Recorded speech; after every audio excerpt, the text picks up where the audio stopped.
holidays from the dads. What's up? Happy holidays. There's no better way to ring in the holidays than to celebrate with the best prime rib, not in San Francisco, not in Northern California, not in California, but ever in the world.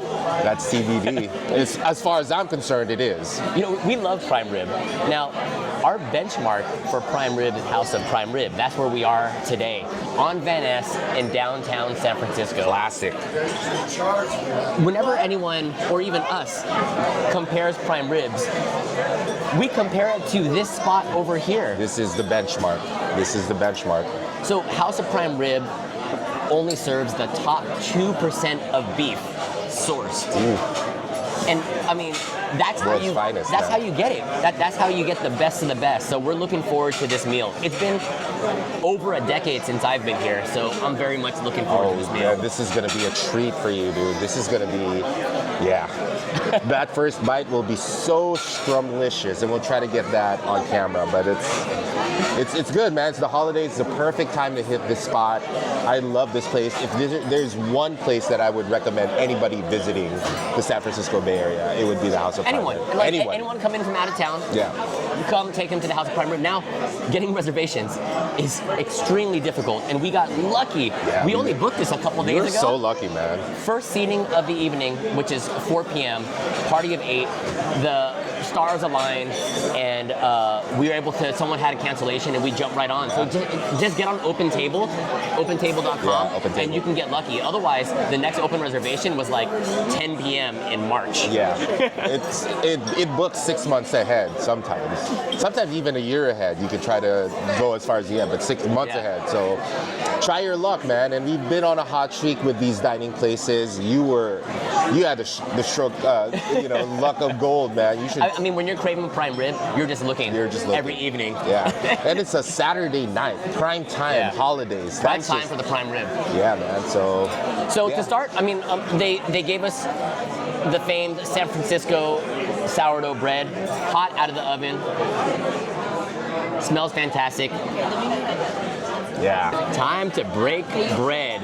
The famed San Francisco sourdough bread. Yeah. Are you a fan of sourdough bread?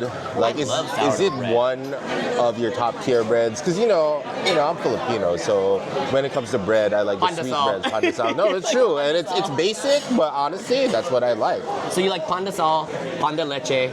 Panda sourdough is a little bit. Panda sourdough is a little bit different because sourdough, it's different because it's a little bit it's got a shell. It's a little bit harder. It's a little bit more of an effort. Give us a squeeze though. It's not. Ooh, actually, it's nice firm, and warm. But it's firm. But I'm just gonna break this in half. Yes. You okay with that? Look at that. Look at that steam coming out. And it's a San Francisco classic, great. right? Look at that. Oh, that's fantastic. Look at that.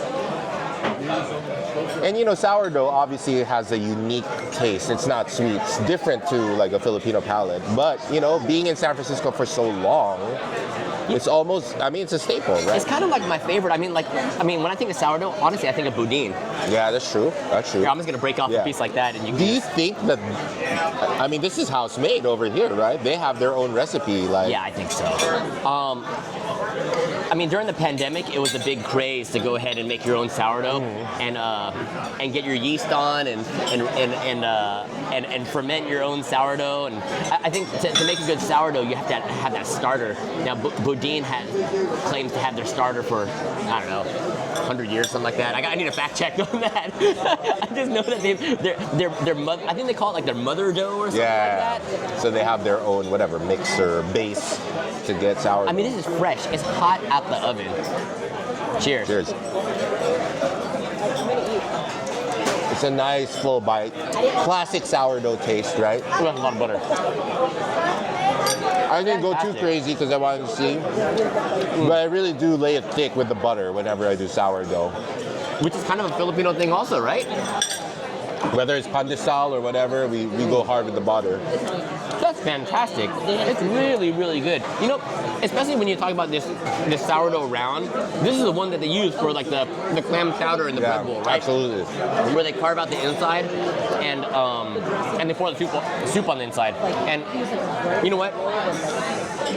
Disneyland, they get a little shicey sometimes, and they use the thing that goes like down like that. They twist it out, but they don't carve out the inside to hold more soup. So you don't get the maximum amount of clam chowder in terms of your sourdough. But Disney, man. Disney, step it up. Carve out the inside. Go make some bread pudding out of it or something, you know? So the sourdough bread, fresh, delicious. Really a good starter here for House of Prime Rib, but I'll keep it real. When I eat here, I try not to go too crazy on the bread because you know the star of the show is the prime rib. Yeah, we ain't here for the bread. We ain't here for the bread. Yeah, but we appreciate it. We appreciate It's it. delicious bread. The star of the show's coming, but we have a salad coming where they spin the salad over ice. Yeah. With their house dressing, which they're known for. Yeah. I think you can buy that house dressing here too. Some sort of vinaigrette, yeah, absolutely. And they put the seasoning, the seasoned salt, which is also what you see at Laurie's, right? But it's just like it's like this kind of establishment. They always have that. You know, when I think of Lowry's, I think of like all the seasoning that they sell in like the grocery store. Exactly, right. And they do the same here. I didn't even know they had a prime rib house. It's like MSG in powder. Look Look at us spin it. Ooh, look at this. And black pepper. Are you all celebrating anything this evening besides the holidays today? Not just the holidays. Well, thank you for your Just Holiday celebration in December. This Saturday, 2024. All right. Well, sherry dressing for you all. Sherry dressing, there you go. My favorite thing about the salad is the beets. I like beets. I love the beets. And every time we've gotten the salad, it's like just so fresh. I was going to do a drop that beet joke. I missed it. I missed it. I was going to do a drop a beet. All right. And there's something about eating the salad with the chilled fork. It just elevates the experience, right? And spinning the salad over the ice too. You get the extra crisp because no one wants like a soggy kind of. Yeah. The beauty of this when they toss it is that you get an evenly coated salad all the way around. And the seasoned salt, it's just, I don't know, it's just that. Thank you. That extra zing that just makes it extra umami, extra flavorful. I'll take it. I actually don't remember this from 15 years ago. They've stepped up the branding since. Let's see if the secret ingredients are on here. What's on there? Salt and spices. So paprika. The color probably got some chili in there, maybe some garlic, some onion Powder. Wait, even the plates are chilled. See that? It almost tastes like a steak seasoning. Pepper. There you go. And I'm good, thank you, sir. Yes, please.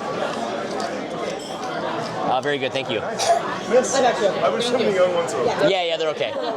Look at that. Look at that. All right. With the chilled fork, let's go. Chilled plate, chilled fork. Dash of pepper. Seasoned salt.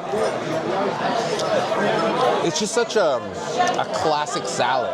Evenly coated, like Holland mentioned, an even mix of romaine and iceberg lettuce.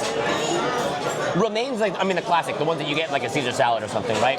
And iceberg is like the crunchy, more water content. The iceberg lettuce is the one you see in like in a Taco Bell.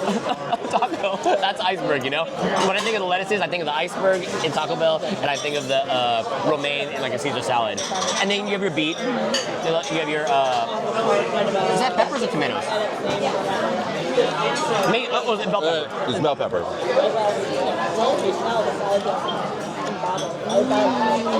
And then your sherry dressing, which is like their signature, their vinaigrette. It's creamy, right? Really delicious. Do you think the pepper adds something to it? Do you think the seasoned salt really adds something to it? Do you think it'd be the same without it? I don't think you need it, but it kicks it up a notch. I love it. It's been so long since I had this. I could eat this salad every single day. Absolutely. I mean, a It's delicious. salad on its own like this, with no meat, I'm kind of at like a 10. It's a delicious salad. It's like, if you had this on its own, how can you make it better, right? You make it better by this, right? It's like you have a regular salad, how do you make it better? A chilled fork, a chilled plate, spinning it over a bed of ice. It doesn't get any better than this for a salad. It doesn't. It's like, it's one of my favorite salads. It might be my favorite salad. So when you talk about a house salad, this is a 10 for a house salad. And what I like about it, it's consistent every time. Every time you go here, you know what to expect, and this is what you get. And they have it dialed in because they're probably sourcing from the same farms year over year over year. There's quality control, making sure that all the leaves are green. There's no like worm marks or insect marks on the absolutely. leaves. It's just Every everything. single leaf is perfect. It's absolutely perfect. Delicious. So, already a great start, right? And we're barely halfway into the meal. So I'm looking forward to getting the prime rib. We have the gear here in the back. We'll try to get some B-roll of that.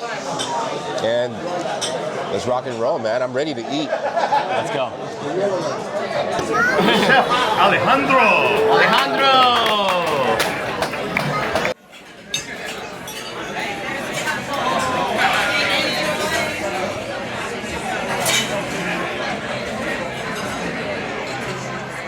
Getting everything set up.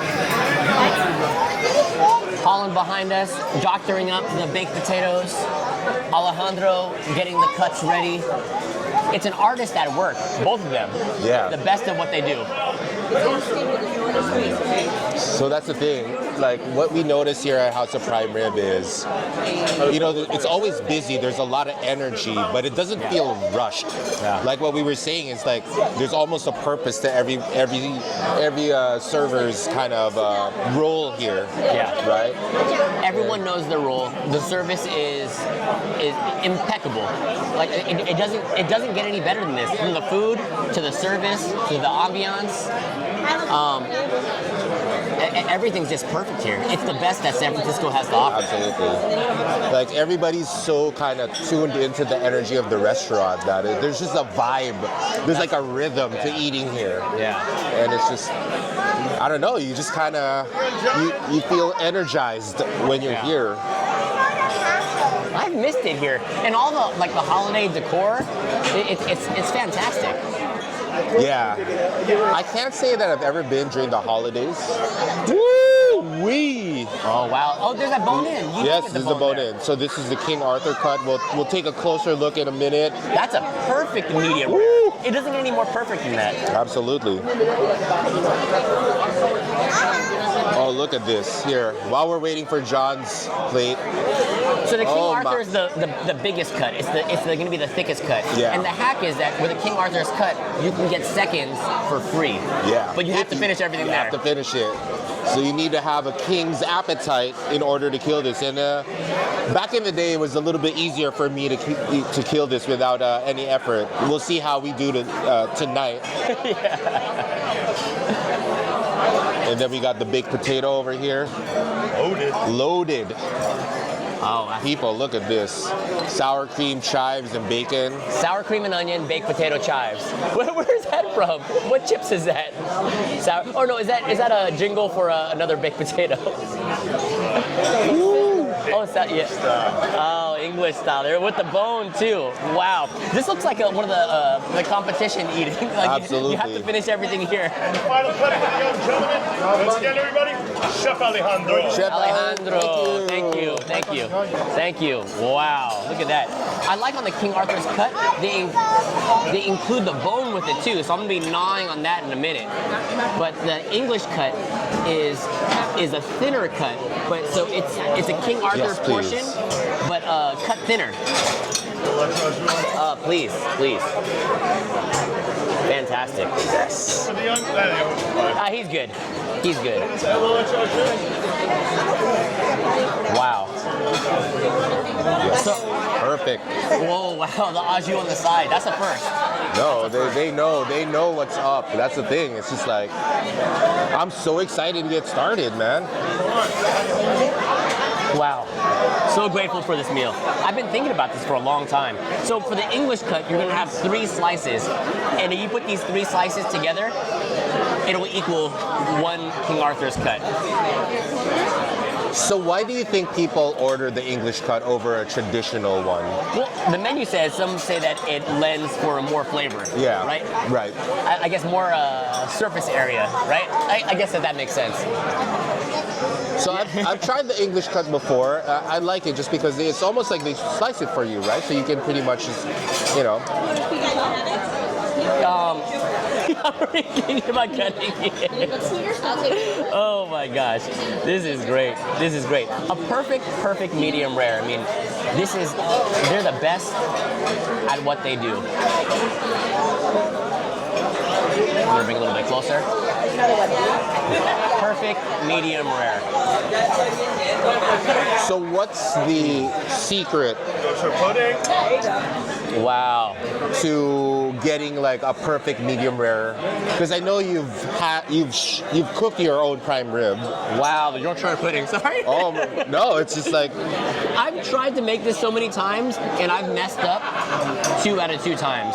And so I don't know if 3rd time's a charm, but I don't know if I want to risk it again for another special occasion. Tastes like mac and cheese, doesn't it? perfect. But the Yorkshire Pudding is like, it's really simple ingredients. It's like, I think it's like flour, egg, water, and a little bit of the drippings from the prime rib when cooking. But every time I've made it, it's come out like thick, like a mochi or something. But To make a good medium rare prime rib, when I made it, I took it out the oven at 122 to get it to climb up to 135.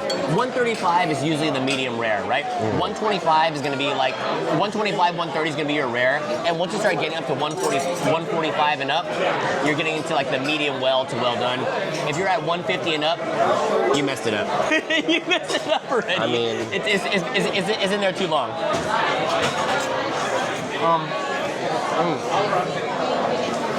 That's magnificent. it's just, So, for a great prime rib, it's a low and slow. I've done the reverse sear before. I've done the traditional way. The reverse sear is when you put it low and slow, 250 degrees, 3 or 4 hours, and then you crank it up once it reaches like 115 to 118. So you get a little bit of the shell, so you get that crust, and then you bring it up to 122, 125, and then take it out. I'm not sure how they do it completely here temperature-wise. I think they have it so dialed in that they just know based on the smell, on the time, right? But eye test. from what I've seen before in the behind the scenes, I think they cook it in a salt shell. So if you can imagine a giant tray like this, almost like the size of like a Sterilite bin. You know, like the Sterilite bin, the clear bins like that, right? Imagine it can fit 6, right? 3 on top, 3 on the bottom, and just filled with rock salt. And then they put it in the oven, and that's how they keep all the juices in there. It's so compact in there that no heat, no juices, no steam can escape that just salt cook. barrier. So, and to take it out, they literally have to go with a shovel and crack the shell. That's the secret. I mean, it seems like they got it figured out, and it's just such a system that they could pump out all of these prime ribs to feed all these people in this restaurant right now. You know, and then from what I know, I think it's just like a salt and pepper. You don't need to be fancy, man.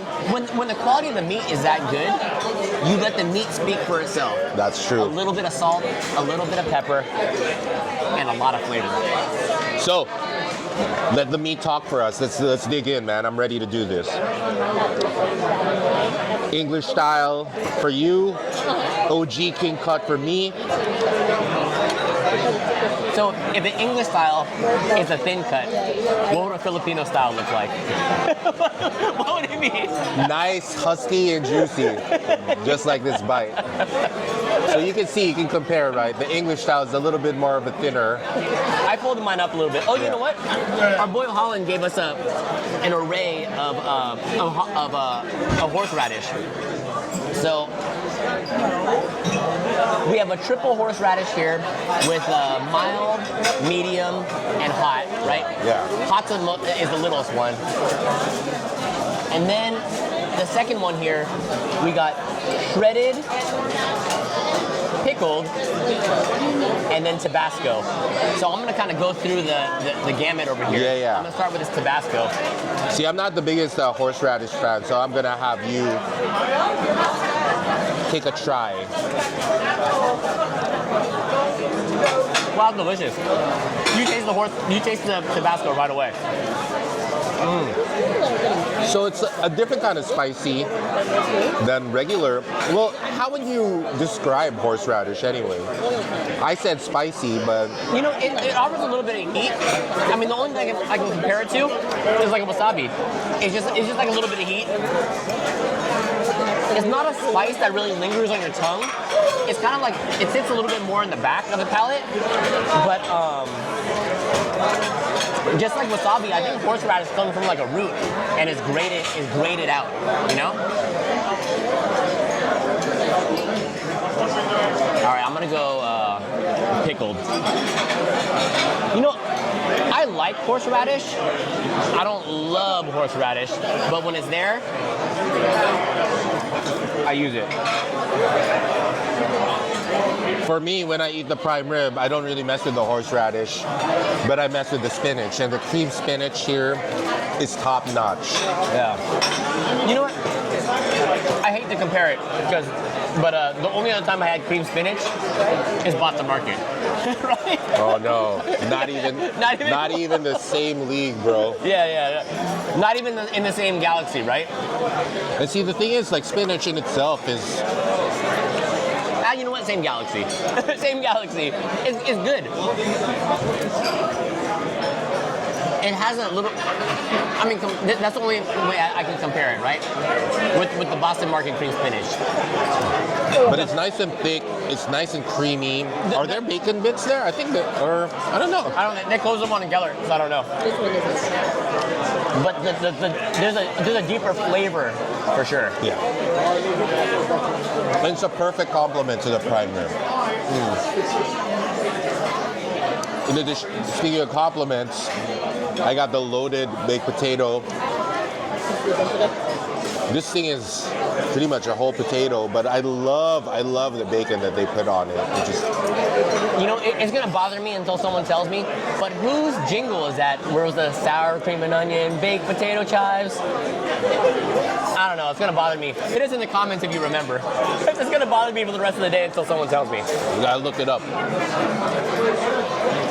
Stepping up my water game, washing it down with the sparkly San Pellegrino.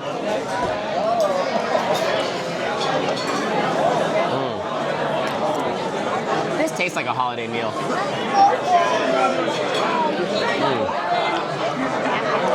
It's so challenging to record while we're eating just because there's so much to just try and enjoy within this meal. Grated horseradish.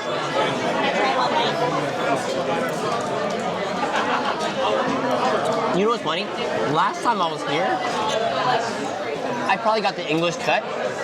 I actually got the King Arthur's cut before, but I can't remember how. It must be like 20 years ago. And I feel like I got a big boy appetite right now, so I'm looking forward to the seconds.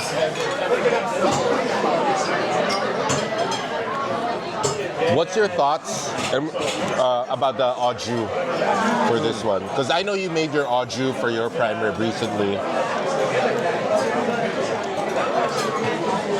Unbiased, what would you give the au jus that I made for our Friendsgiving?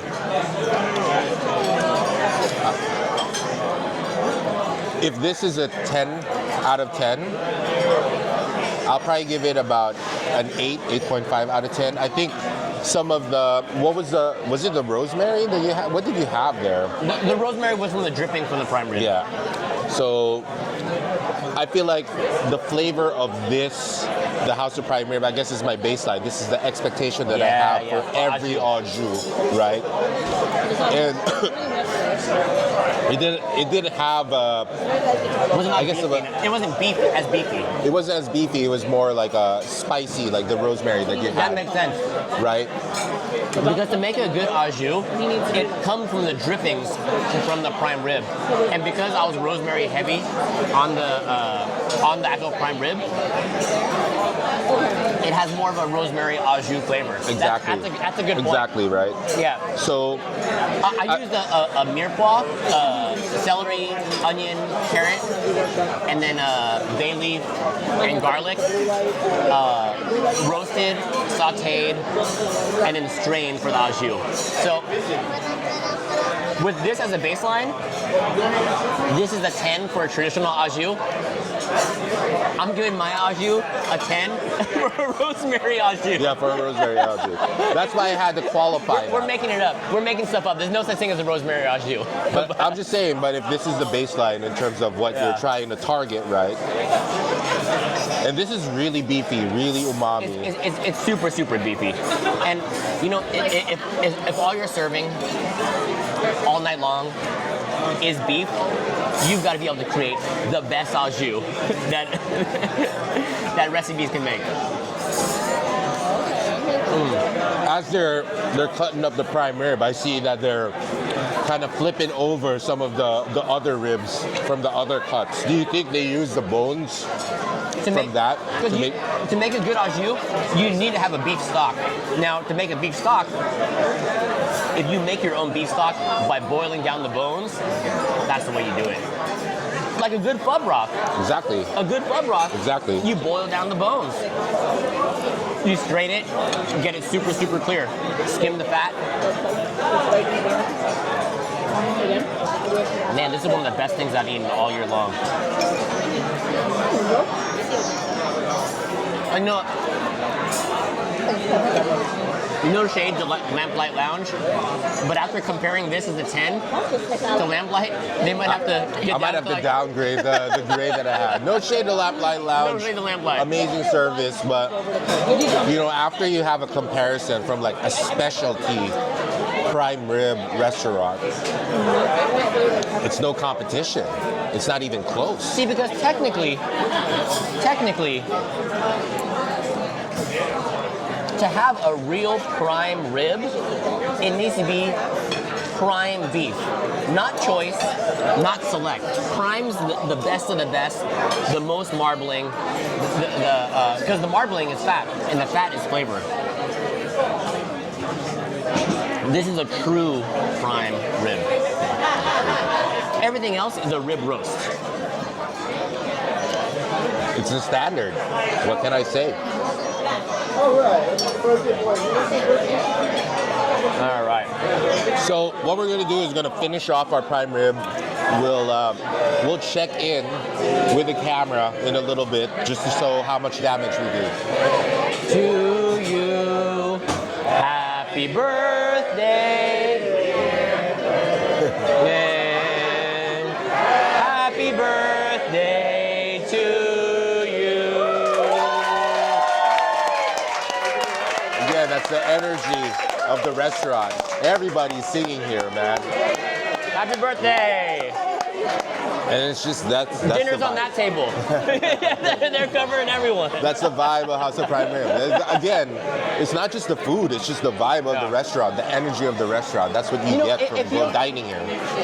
You have the old time San Francisco in here, and you have the next generation of foodies here also. It's very diverse. You look around, and this is San Francisco. Ooh, got a little goosebumps of that. Minus the riffraff. This is San Francisco, minus the riffraff. So we'll finish up. We'll check in a little bit.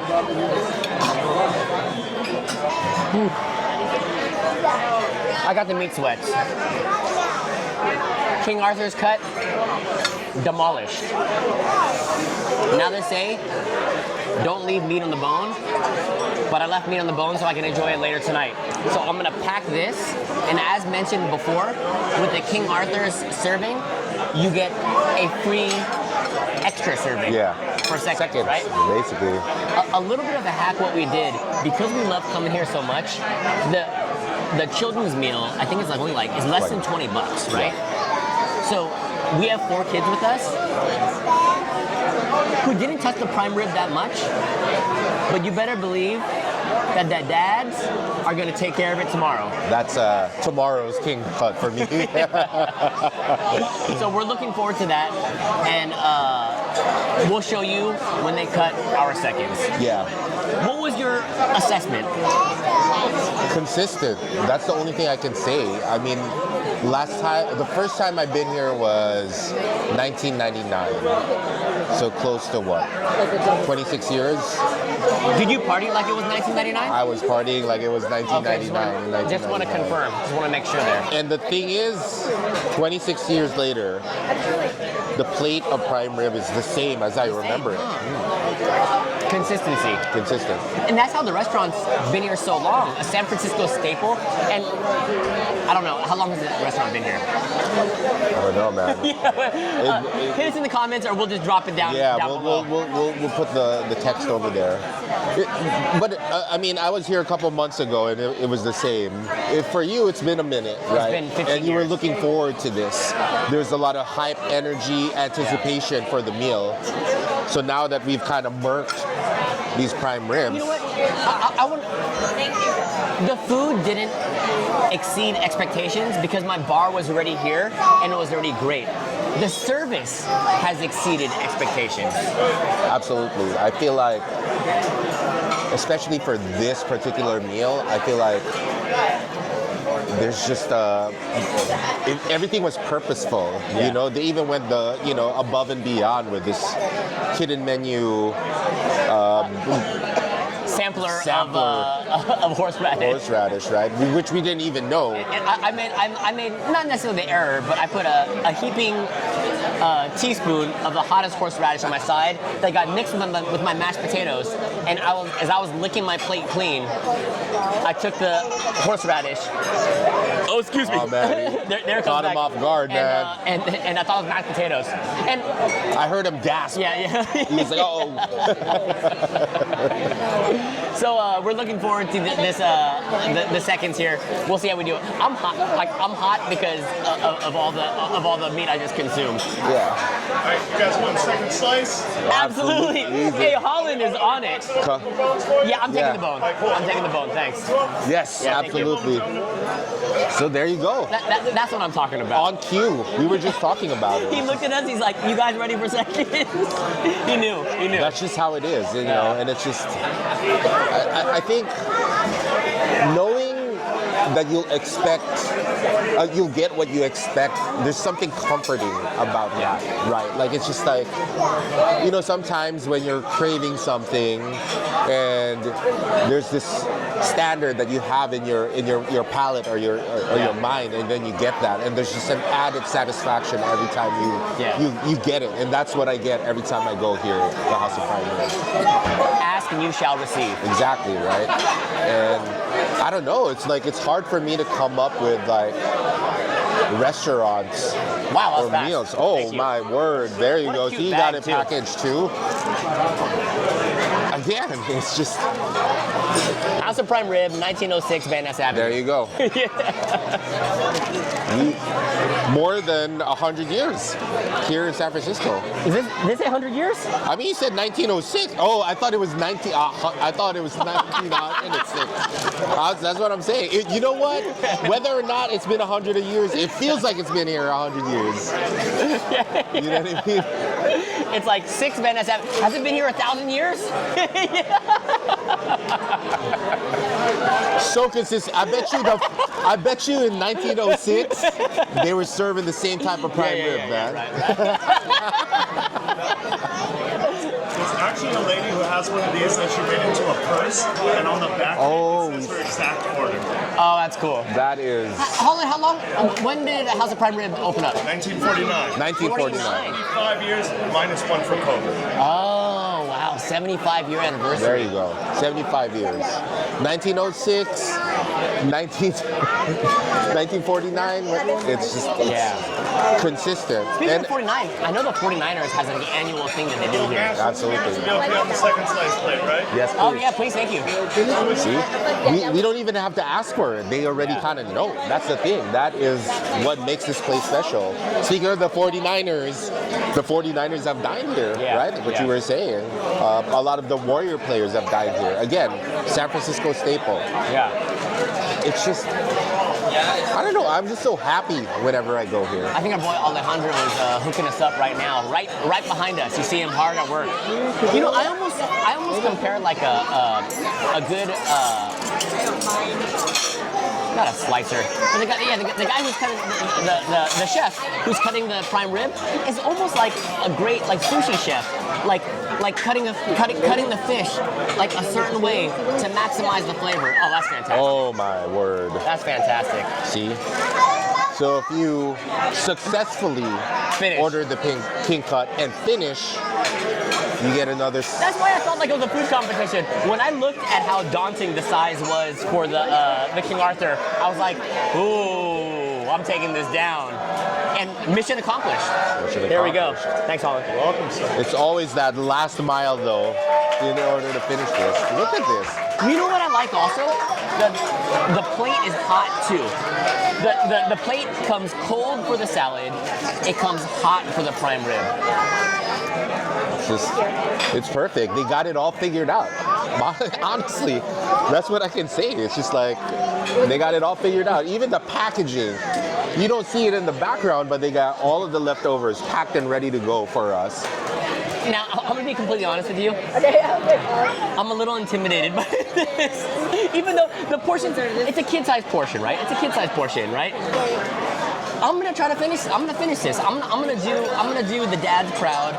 I'm gonna show Holland that I can take down a second serving. The au jus on the side. We appreciate this for our seconds. And whoa, bon appetit again. Bon appetit. Let's go. I'm sweating, and not because it's hot in here. It's because of all the food I just ate. Man, the last stretch pushed me to my limits, man. Look at that. Sides demolished, meat demolished. These are the seconds. I could barely finish this last bite of mashed potatoes. If you guys know what a muffin top is, my belly is hanging right over the belt. And you know what? This is the sign. I'm waving the white flag. We don't have a white flag. White flag right here. We're fanning.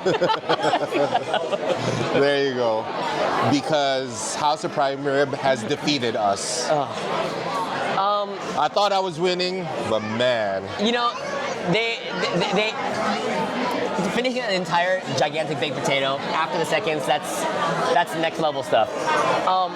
I just want to shout out to the table behind us because they stopped us and told us how well our kids were behaving. They subscribed to the channel. Shout out to you guys and for saying what's up because apparently they recognize me and my family from Hawaii like 3 years ago, standing in line getting coffee at the international market. And what a cool tie back here to House of Prime Rib, and it's all love and holiday spirit. And I think that encompasses like the vibe that we get from this restaurant. It's like family over here. Every time you go here, the energy is up and running. People are friendly, left and right. The servers are friendly. It's just such a welcoming environment, and it feels like home, dude. This is home. This is our restaurant. We are San Francisco natives. This is our restaurant. I actually did think that you're saying like that's the vibe that we give, the dads give, because it's all love. I hope that's the vibe that we give. It is all love. We love doing this. We love sharing our experiences with people from the Bay, people from Hawaii, people from Vegas, people that love Disney, East Coast, West Coast, worldwide. Thanks for tuning in with us and sharing what we love. Yeah. So, House of Prime Rib. Final grades. What do you think? 10 out of 10. Easy. No question. No question. No question. 10 Perfect out of 10. score. Perfect score on all fronts. On food, on service, everything, whole package, vibe, everything. If there's only one restaurant you will eat at if you go to San Francisco. 24 hours in San Francisco, House of Prime Rib, you better be here, and they're gonna take care of you and your belly. Dad's out.